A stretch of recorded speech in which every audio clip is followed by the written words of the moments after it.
and I filmed myself every night, and then I couldn't wait to go home and watch it to see what made people laugh and what didn't make them laugh. So that's kind of like, it was like my homework. I like stories like this mainly because we're hearing from people that sometimes don't always get to shine, but the people that have been there along the whole journey. So it's always exciting and refreshing to hear from people from your perspective. For people that don't know, you were a longtime writer for Katt Williams, as well as I think Loni Love. Yes. Yeah, but before that, you grew up in Detroit. Yes. Okay. Native what was Detroit. going on in Detroit with you? In Detroit, my entertainment career started with being signed to a label called 12th Street Records. Okay. And I was signed as a writer of R&B songs. And they came to me one day and they said, we want you to write a song called This Is the Way the Cookie Crumbles. So I said, okay. So I thought about it and I thought about it and I was like, this is not an R&B song. This is a rap song. So I did a lot of research on I didn't know how to write a rap song, but I figured it out. And I helped produce the track too, figured it out. So it actually came out really good. And I used to perform it all around Detroit, and I had a clash with some of the people that was on the label because they thought they were supposed to be the breakout artists and all that, you know what I'm saying? So we clashed. So anyway, I ended up sending a song to my cousin in California. Okay.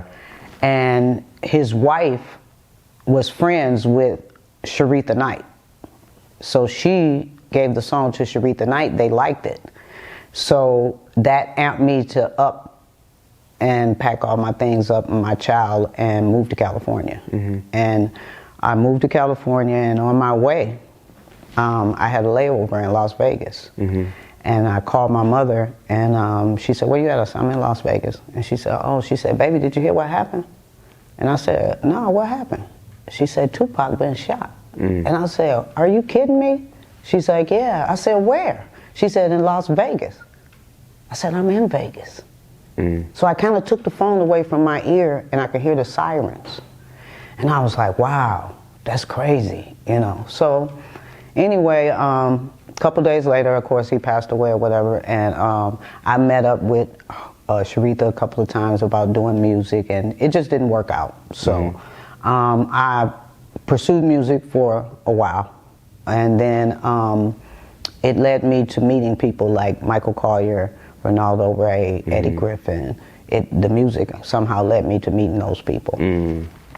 So then I asked Eddie Griffin one day, I said, how much money you make doing comedy? And this is just were you at a comedy club? Yeah, with him, with Eddie Griffin. Me and Eddie Griffin, good friends. Always been good friends.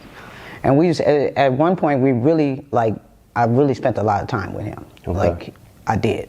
So he said, I make like $50,000 a show. I said, for one show? He said, yeah. I said, I'm about to start doing comedy. And I started studying it, and one day Spanky was like, I need somebody to take me out to my comedy room. And I lived out that way. I said, I'll give you a ride. And then he was like, okay, cool. And then he was like, man. I was like, nah, what's wrong? He was like, I need a female to do the show. I said, Spanky, I'll do it. He was like, you would? I said, yeah, I'll do it. He said, I'll pay you $250. I said, and I'll bring you back home. Okay. So I got on stage, I did it, and I got kind of like bit by the comedy bug, and I started doing that room every Thursday night, and eventually Spanky couldn't come out there, so I took over the room, and it was one of the hottest rooms for like 5 years. And far as like with hosting a comedy show, did it take you like a while to like figure that lane out? For the most part, I used to have a still camera, and I filmed myself every night, and then I couldn't wait to go home and watch it to see what made people laugh and what didn't make them laugh. So that's kind of like, it was like my homework. So yeah, I just kind of figured it out.